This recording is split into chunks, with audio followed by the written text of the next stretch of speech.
Green card আছে কিনা, তুই মুহাম্মদুর রাসূলুল্লাহর রঙে রঙিন কিনা বল। আগে এটা প্রমাণ কর, পরেরটা পরে দেখা যাবে। প্রথম প্রমাণ করতে হবে মুহাম্মদুর রাসূলুল্লাহর রঙে রঙিন কিনা। এই জন্যই আমি বলতে শুরু করছিলাম যে মানুষ হিসাবে সৃষ্টির ভিতরে শ্রেষ্ঠত্ব দিছেন, আর মানুষের ভিতরে আমাদেরকে উম্মতে মুহাম্মদী হিসাবে শ্রেষ্ঠত্ব দিছেন। এই উম্মতের তো দুর্দশার হওয়ার কথা ছিল না। পেটে যখন বাচ্ছিল না তখনই তো দুর্দশা ছিল না। বর্তমানে যতটুকু দুর্দশার শিকার এই উম্মত, পেটে যখন বাচ্ছিল না তখনও এতটুকু দুর্দশার শিকার ছিল না। পরনে যখন কাপড় ছিল না তখনও এতটুকু দুর্দশার শিকার ছিল না। এক কাপড়ে যখন স্বামী স্ত্রীর জীবন চলতেছিল তখনও এতটুকু দুর্দশার শিকার এই উম্মত ছিল না। কসম খোদার, তখনও একজনে হাত উঠাইলে ফেরেশতা চলে আসতো, একজনে হাত উঠাইলে। আজকে 250 কোটি হাত উঠায় বসে আছে, ফেরেশতার কোনো চিহ্ন দেখা যায় না। যদি চিহ্ন দেখা যেত তাইলে তো ফিলিস্তিনে এতদিনে ফেরেশতা নেমে আসতো। 2 বছর 2 মাস চলতেছে পড়ায় ফিলিস্তিনের যুদ্ধ, আর ফিলিস্তিনের যুদ্ধের যোগ বিয়োগ আমার মিলে না, আপনাদের মিলতে পারে। কেননা আমি তো ফিলিস্তিন চোখে দেখছি 2010-এ। প্রত্যেকটা গ্রাম গ্রাম এলাকা এলাকা চৈসা দেখছি। এই জন্য আমার যোগ বিয়োগ মিলে না। এই জন্য মিলে না যেখানে ইব্রাহিম আলাইহিস সালাতু ওয়াস সালাম জাতির পিতা খলিলুল্লাহ যেখানে ঘুমান আরাম করেন, ওইখানে বোম ফাটে কি করা? একটু যোগ বিয়োগ মিলা। ওয়াদিয়ে খলিলে তো ইব্রাহিম আলাইহিস সালাম ঘুমাইতেছেন। উনি যেই গ্রামে ঘুমান ওটার নাম ওয়াদিয়ে খলিল। ওনার থেকে একটু দূরেই তো মুসা আলাইহিস সালাম ঘুমাইতেছেন, ওয়াদিয়ে মুসা। একটু দূরেই তো ওনার শ্বশুর ঘুমাইতেছেন শুআয়ব আলাইহিস সালাম। ওনার পাশেই তো ঘুমাইতেছে মুসা আলাইহিস সালামের শিষ্য ইউশা বিন নুন আলাইহিস সালাম। এছাড়াও তো 70 জন নবীর কবর চিহ্নিত আছে, চিহ্ন দেওয়া আছে 70 জন নবীর কবর। 45,000 সাহাবায়ে কেরাম শুয়ে আছে ফিলিস্তিনে। কত কত 45,000। কুল্লুহুম শুহাদা, প্রত্যেকজন শহীদ। শহীদ মরে নাই, ওরও জীবিত। যেখানে আল্লাহ সম্মেলন করেন, আল্লাহ আরশে নেওয়ার দরকার ছিল, বাইতুল্লাহর থেকে নিয়ে যেতেন। নবীদের সম্মিলন আপনার সবচেয়ে উত্তম ঘরে বাইতুল্লাহ করতেন। মেরাজের রাত্রে তো 1.25 লক্ষ নবীদের সম্মেলন ছিল বাইতুল মুকাদ্দাসে, সশরীরে, রুহানি না। উলামা একমত হবে ইনশাআল্লাহ, আশা করি। সশরীরে 1.25 লক্ষ নবীদের সম্মেলন। মুহাম্মদুর রাসূলুল্লাহ ইমাম। ওই দিনের সবচেয়ে বড় বক্তা, প্রধান বক্তা মুহাম্মদুর রাসূলুল্লাহ সাল্লাল্লাহু আলাইহি ওয়াসাল্লাম। ওই জমিনে 2 বছর যুদ্ধ হয় কি করে? তারপরও ওদের সাথে, ওদের সাথে যুদ্ধ হয়। 32 বার আল্লাহর কাছে যাদের ব্যাপারে আমরা আশ্রয় প্রার্থনা করি, গায়রিল মাগদুব, ওদের সাথে যুদ্ধ। কমসে কম 32 রাকাতে তো 32 বার বলি গায়রিল মাগদুব, ওদের সাথে যুদ্ধ হয় কি করে? কিন্তু হবে না তো হবে না কেন? এটাই বুঝাইতে চাইতেছি, হবে না তো হবে না কেন? কি কারণে হবে না? এই প্রশ্নটাই আপনাদের সামনে রাখতে চাইতেছিলাম, যে হবে না তো হবে না কেন? সৃষ্টির ভিতরে আমাকে মানুষ হিসাবে শ্রেষ্ঠত্ব দিল, মানব জাতির ভিতরে আমাকে উম্মতে মুহাম্মদী হিসাবে শ্রেষ্ঠত্ব দিলেন। শুধু শ্রেষ্ঠত্ব দিলেন না, আবার শ্রেষ্ঠত্বের প্রমাণও দিলেন। প্রমাণ স্বরূপ আমি বলতেছিলাম, মুহাম্মদুর রাসূলুল্লাহ সর্বপ্রথম প্রমাণ। আপনি মুহাম্মদুর রাসূলুল্লাহ পাইছেন। যদি মুহাম্মদুর রাসূলুল্লাহ প্রমাণ না হইতো, তাহলে আমি কিতাব থেকে একটা প্রমাণ দিতেছি।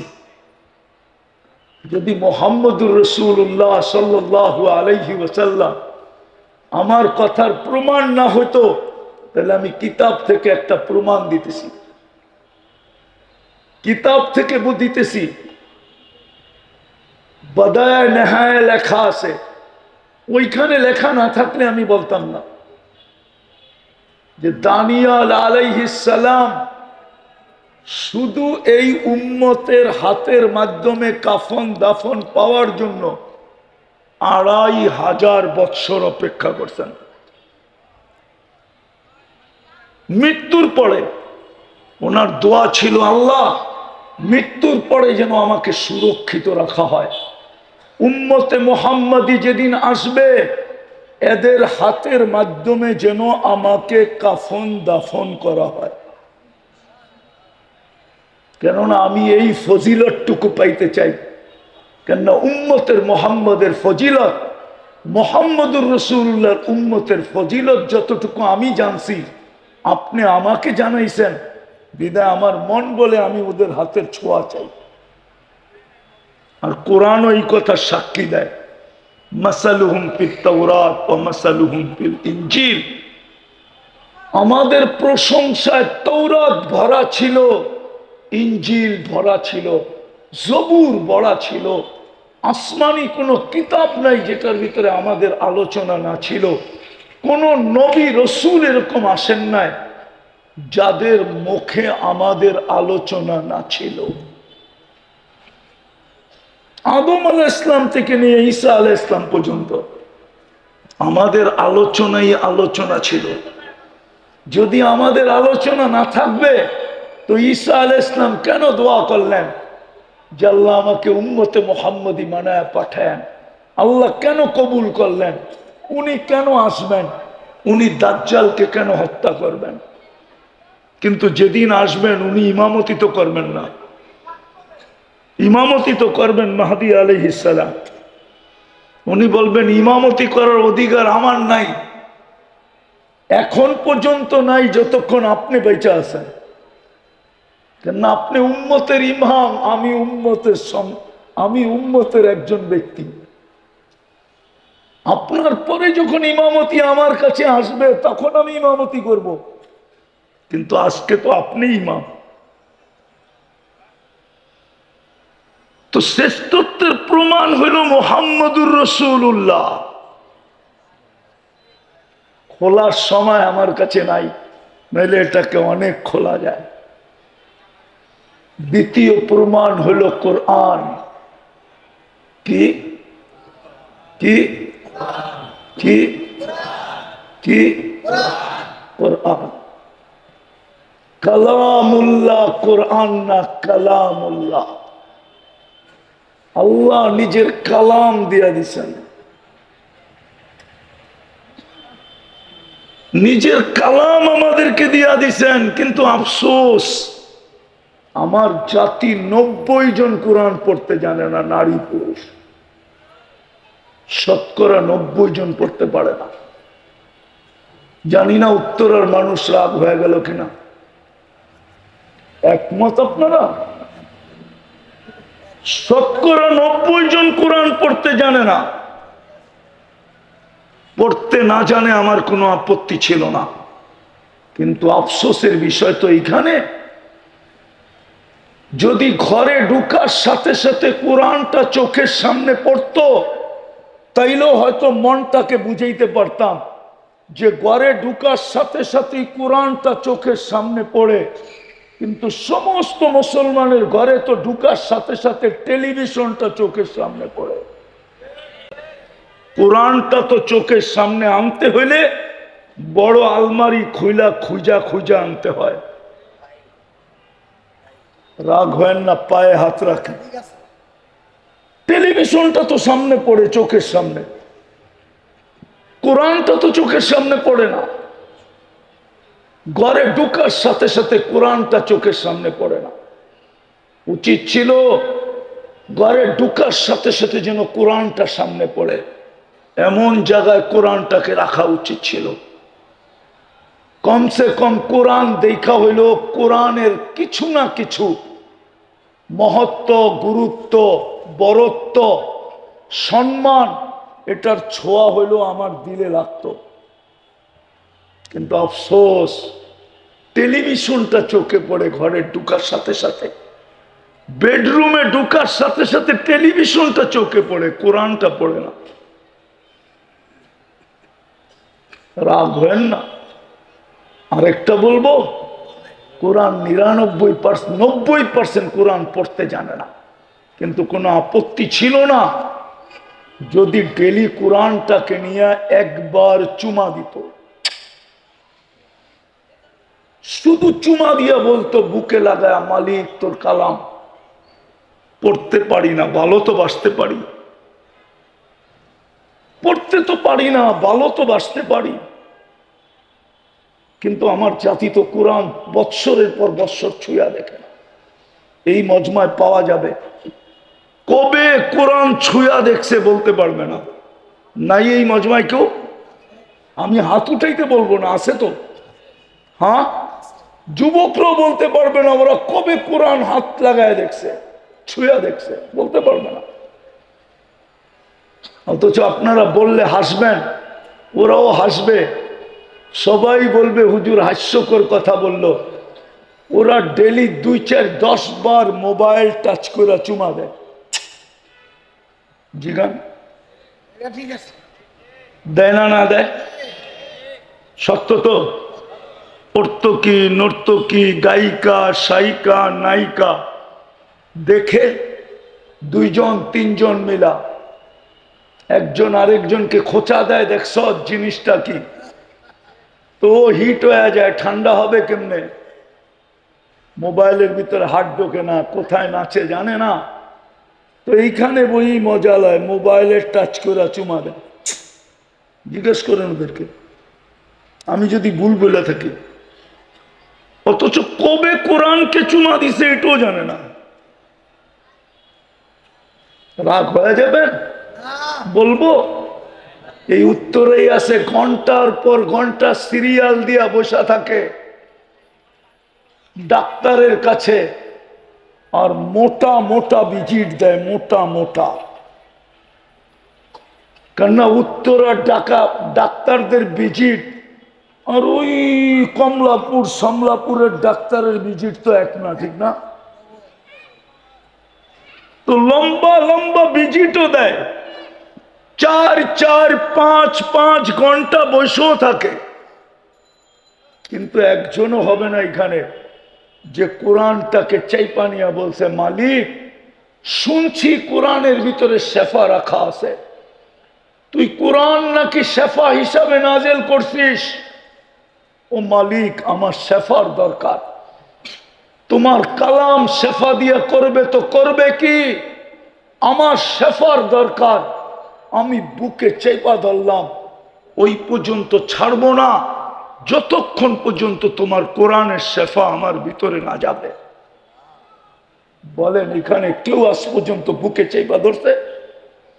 আমারটা অযৌক্তিক হইলে বলেন আপনার জুতা আমার গাল।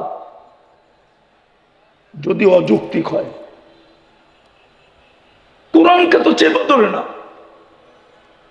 কসম আপনি চাইপা মাস ভর চাইপা ধরেন, দের হায় আন্দের নিহি হ্যায়, এটাই সত্য প্রবাদ বাক্য। 2 দিন দেরি হইতে পারে কিন্তু অন্ধকার হবে না। 10 দিন চাইপা ধরে দেখেন না, 20 দিন দেখেন না, 30 দিন দেখেন না, একদিন না একদিন কোরআনের শেফা আপনার বুক ফাইরা আপনার ভিতরে ঢুকবেই ঢুকবে, ঢুকবেই ঢুকবে, ঢুকবেই ঢুকবে। আর কোরআনই সত্য, নুনাজ্জিলু মিনাল কোরআনি মা হুয়া শিফা। আল্লাহ বলে এটা তো শেফার জন্য। এই জন্যই তো কোন আল্লাহওয়ালা লিখছিলেন, इलाज अगर हो सके कुरान और हदीस से, इलाज अगर हो सके कुरान और दुआ से, परहेज करो दवा से। যদি তুমি চিকিৎসা নিতে পারো কোরআন দ্বারা, কোরআনের কাছ থেকে যদি তুমি চিকিৎসা যদি তুমি আদায় করে নিতে পারো, আল্লাহর রসুলের দুয়ার থেকে যদি তুমি শেফা আদায় করে নিতে পারো, তাহলে দাওয়ার কাছে যাও না। একটা গবেষণা আপনাদেরকে শুনাইতেছি আমি, একটা গবেষণা শুনাইতেছি, জানি না আপনারা একমত হবেন কিনা। শোনাবো? হ্যাঁ। মুসলিম দুনিয়ায় বলেন তো বাংলাদেশে কয়টা মানসিক রোগীর হাসপাতাল? সবচেয়ে বড় হাসপাতাল কয়টা বাংলাদেশে? কয়টা? আরে বলেন না কয়টা? কয়টা? কয়শো কোটি মানুষ? কত কোটি মানুষ বাংলাদেশে? 18 কোটি মানুষের জন্য একটা পাগল হাসপাতাল, ঠিক না? হ্যাঁ। এখানে জানি না গ্রিন কার্ড হোল্ডার আছে কিনা। আছে কেউ গ্রিন কার্ড হোল্ডার? আমেরিকান কেউ নাই, ইউরোপেরও কেউ নাই, গেছে এরকম কেউ আছে? আমেরিকাতে যায় দেখেন প্রত্যেকটা শহরে কয়টা করে হাসপাতাল।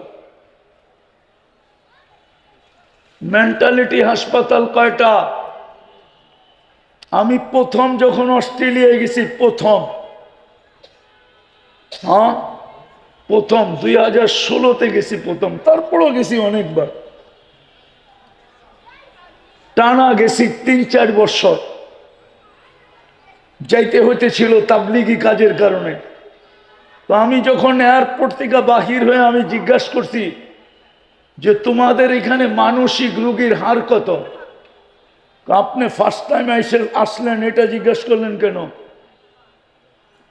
আমি বললাম আমি নামার পরে লোকগুলার অবস্থা দেখা আমার মনে হলো যদি আমার পড়া ভুল না হয়ে থাকে, এলমে কেহাফা যদি ভুল না হয়ে থাকে পড়া, তাইলে মনে হয় আমার ধারণা সঠিক হবে। আমার মনে হয় এখানে বড় পার্সেন্টেজের লোক মানসিক রোগী। তো বলতেছে 4 জনে 1 জন মানসিক রোগী। কয়জন? শতকরা 25 জন মানসিক রোগী, 25%। অস্ট্রেলিয়ায় আমরা কম কেন জানেন? সারা দুনিয়ায় মানসিক রোগী কম কেন জানেন? মুসলিম দুনিয়ায় মানসিক রোগী কম কেন জানেন? কমসে কম শুক্রবার হইলেও আমরা গর্দান মাসা করি, উজুর ভিতরে গর্দানে পানি লাগে, পানি।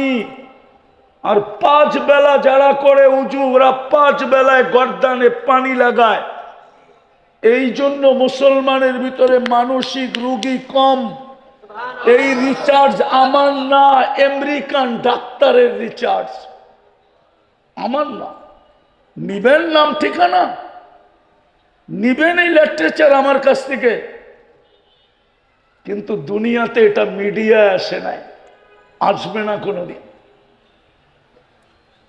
মিডিয়ায় আসবে না, মিডিয়ায় আসতেও দিবে না। যেমন আমি বলি রাগ হয়েন না, আমার সুশীলরা কি করে, আমার বুদ্ধিজীবীরা কি করে, আমার শিক্ষিতরা কি করে, আমাদের যুবক যুবতীর যৌবন মাটিতে মিশা যেতেছে, মাটিতে।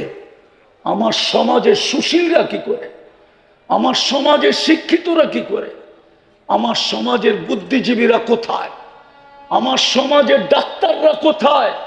ওরা কেন এই যুবকদেরকে বলে না ইন্টারনেট ওদের যৌবনকে মাটিতে মিশায়া দিতেছে? একদিন তো আসবে ওরা বাসর রাত্রে ক্যাচ আউট হয়ে যাবে, বাসর রাত্রে ওদের উইকেট পড়া যাবে। যদি বাসর রাত্র না পড়লো 2 বৎসর টিকবে, 2 বৎসর পরে শেষ। আমার সমাজে পরকীয়ার তুফান চলতেছে কেন? আরে বলেন না কেন? আমার মেয়েরা 20-তে বুড়ি হয়ে যেতেছে ইন্টারনেটের কারণে, আমার যুবকদের যৌবন শেষ হয়ে যেতেছে ইন্টারনেটের কারণে। মাদক নিয়ে আপনি চিৎকার দেন, মাদকের চেয়ে বেশি তো হলো ইন্টারনেট।